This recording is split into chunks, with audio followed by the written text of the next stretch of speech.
Semilir angin senja pantai Teluk Banten mempermainkan rambut Dampu Awang yang tengah bersender di bawah pohon yur. Pandangannya menembus batas kaki langit Teluk Banten. Pikirannya terbang jauh, jauh sekali, meninggalkan segala kepenatan hidup dan mengenyahkan kekecewaan atas ibunya. Ibu tidak akan izinkan kamu pergi, Dampu. Dia teringat kata-kata ibunya tadi pagi. Tapi, Bu, sergah Dampu Awang. Tidak, sekali tidak. Tetap tidak. Wajah ibunya mulai memerah. Ibu tahu, Nong, kamu pergi supaya kita tidak sengsara terus. Tapi ibu sudah cukup dengan keadaan kita seperti ini. Ibu, Dampu janji, kalau Dampu pulang nanti, Dampu akan membahagiakan ibu. Dampu akan menuruti segala perintah ibu. Coba ibu bayangkan, nanti kita akan kaya. Bu, kita akan bangun rumah yang besar seperti rumah para bangsawan.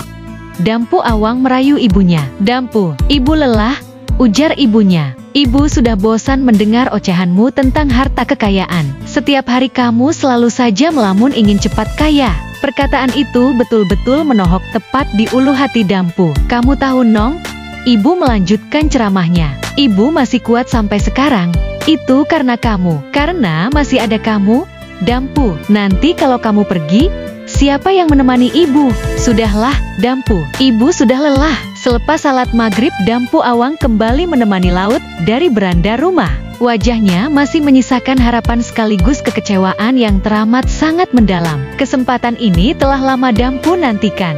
Seorang saudagar asal Samudera Pasai datang berdagang ke Banten. Setelah 1 bulan lamanya menetap di Banten, kini saatnya saudagar itu angkat sau dan kembali berlayar ke negeri asal. Tinggal 1 minggu lagi, kapal itu akan berlabuh. Namun, ibu belum juga memberikan izin. Dampu, ucap ibunya lembut, khawatir mengagetkan anaknya. Dampu melihat ibunya tersenyum. Di matanya ada kehangatan cinta yang mendalam. Batin Dampu kembali terguncang. Hatinya terus bertanya-tanya, betapa bahagia hati Dampu Awang mendengar Ibu Nfa memberi izin.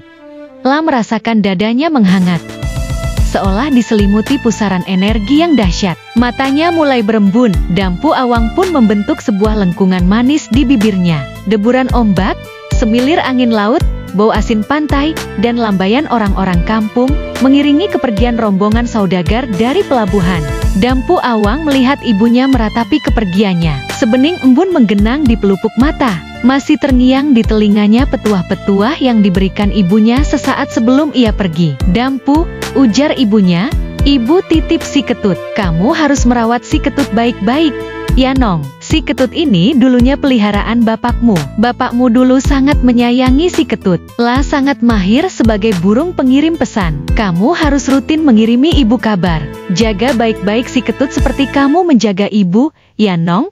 Ibu melanjutkan petuah-petuahnya. Air matanya sudah tidak mampu dibendung lagi. Enggih, Bu.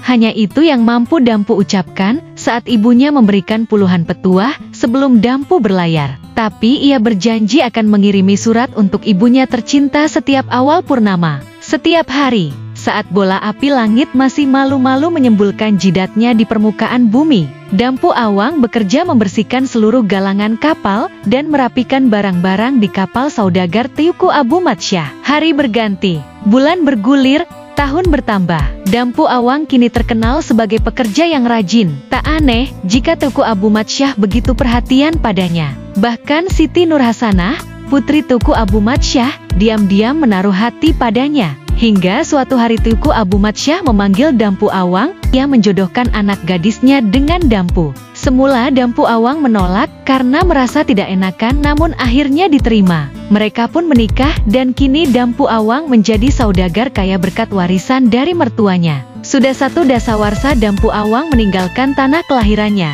Lah hanya mengirimkan 4 kali surat kepada ibunya di Banten. Hingga suatu hari, tersiarlah kabar akan ada saudagar besar dari Malaka. Kabar itu merembet dengan cepat. Setiap orang ramai membicarakan kekayaan saudagar itu. Jangan-jangan Dampu Awang pulang, ujar ibunya sumringah. Dampu Awang, putraku, akhirnya pulang, ujar ibunya lagi. Dari suaranya tercermin jelas keharuan dan kegembiraan yang tiada terkira, sambil berkali-kali mengucapkan rasa syukur. Sebuah kapal yang megah dan besar berlabuh di pelabuhan pantai. Penduduk Banten semakin lama semakin banyak yang merubungi pantai. Mereka penasaran siapa yang datang berkunjung. Ibu Dampu Awang adalah salah satu di antaranya. Tampang Ibu Dampu Awang lusuh bukan main, bahkan pakaiannya lebih kumal dibanding bendera kapal megah itu. Sengaja Dampu singgah di kampung halamannya. Ingin melihat apakah ibunya masih hidup, hanya untuk sekadar melihat saja. Ratusan pasang tatap mata mengiringi seorang lelaki tampan dan gagah yang keluar dari ruangan kapal. Di pundaknya bertengger seekor burung perkutut yang terlihat sangat sehat. Di samping lelaki itu, terdapat seorang perempuan cantik yang digapitnya mesra. Dia pasti istrinya. Dampu Wu. Dampu Awaang. Ini ibu. Di sini. Sebelah sini. Teriak Ibu Dampu Awang. Kang Mas, apa betul dia ibumu? Tanya istri Dampu Awang. Mengapa Kang Mas tidak pernah cerita? Kalau orang tua Kang Mas masih hidup? Tidak, wanita tua itu bukan ibuku. Tampik Dampu Awang dengan cepat. Dia hanya seorang wanita gila yang sedang meracau. Wahai penduduk Banten, seru Dampu Awang, tidak usah bingung, dia bukan ibuku. Kedua orang tuaku sudah mati. Mereka adalah manusia terhormat yang kaya raya. Bukan seperti wanita tua itu yang berpakaian kompang-camping dan miskin sengsara. Perkataan Dampu Awang tadi bagai petir di siang bolong. Seperti ada godam besar yang menghujam berkali-kali ke sanubari Ibu Dampu Awang. Perasaannya lebih sakit dibanding saat kematian suaminya atau saat melepas putranya berlayar. Hei, wanita tua gila, Dampu Awang menunjuk ibunya. Aku tidak pernah mempunyai ibu sepertimu. Demi Allah, ibuku adalah seorang yang kaya raya, bukan seorang wanita miskin yang hina sepertimu. Luka yang ditorehkan oleh ucapan Dampu Awang itu semakin membesar, menganga di dalam hati sang ibu. Sang ibu tertunduk lesu, lelah bersimpuh di atas kedua lutut keriputnya. Dampu Awang lekas pergi dan mengajak nakodanya berlayar sebelum orang-orang tahu kalau wanita tua yang dekil itu adalah ibu kandungnya. Mau ditaruh di mana mukaku? Ujarnya dalam hati. Sang ibu tertunduk lesu, air matanya semakin tidak terbendung. Harapan, kebahagiaan, kegembiraan, sukacita yang telah dihimpunnya selama puluhan tahun, kini seolah semuanya telah menguap tanpa bekas. Penantiannya selama puluhan tahun harus berakhir dalam kesakitan yang semakin mendalam. Duhai Gusti, hampura dosa. Ibu Dampu Awang berdoa. Kalau memang benar dia bukan anakku, biarkan ia pergi. Tapi kalau dia adalah putraku, hukumlah ia karena telah menyakiti perasaan ibunya sendiri.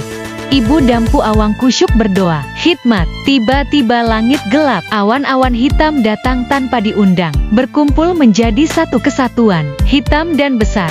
Hingga sinar matahari pun tidak mampu lagi terlihat. Siang hari yang cerah mendadak seperti malam yang gelap gulita. Petia, silat, wuntu, saling sambar menyambar. Dunia serasa kiamat. Dampu Awang beserta kapalnya terombang-ambing di lautan. Dipermainkan oleh alam. Allah telah menjawab rintihan seorang hamba yang dizalimi.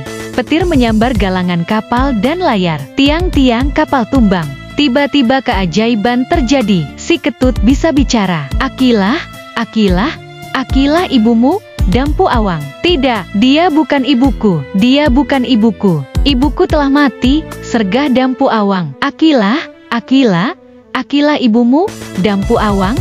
Si ketut mengulangi ucapannya. Ya Allah, berilah pelajaran yang setimpal sebagaimana yang ia lakukan padaku.